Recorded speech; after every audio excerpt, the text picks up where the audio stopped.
A local rape victim's call to 911 unanswered.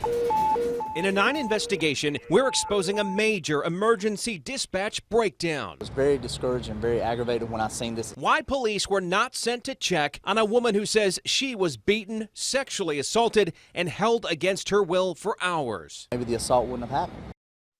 This story comes down to 17 seconds. 17 seconds when that victim was on the phone with an Iredell County dispatcher and didn't or couldn't communicate her need for help. We're told that dispatcher heard something on the other line but never sent a deputy to check it out. Eyewitness News anchor Brittany Johnson uncovered that was a direct policy violation, and the sheriff told her that it should not have happened. Brittany?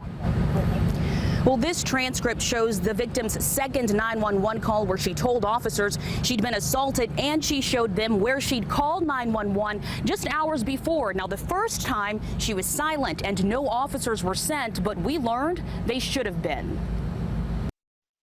It's concerning whenever somebody makes a call for law enforcement services and we're not notified. That's exactly what happened when an 18-year-old called 911 to this stretch of Heaven-bound Lane October 30th. A dispatcher took the call at 11:34 and listened for 17 seconds. We're told he heard silence, some commotion, then the call dropped. The same woman called back nearly 7 hours later saying she'd been raped. I was very discouraged and very aggravated when I seen this. We asked the sheriff how this happened and learned his office is separate from the 911 communications department, but relies on dispatchers to send officers on calls. Investigators say in the time between the two calls, the victim had been attacked repeatedly by this man, 21-year-old Zachary Calhoun. He faces charges of rape, kidnapping, assault by strangulation, and interfering with emergency communications. We were 5 hours behind on this because simply we're not notified. The director of communications confirmed that's because an employee broke protocol.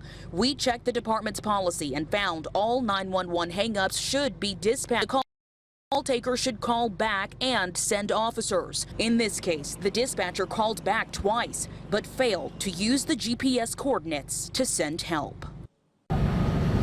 The director of communications told me the employee involved has worked here for a while and has been disciplined. We also learned the entire department has reviewed the dropped call policy. County leaders hope that will stop something like this from happening again. Live in Statesville, Brittany Johnson, Channel 9 Eyewitness News.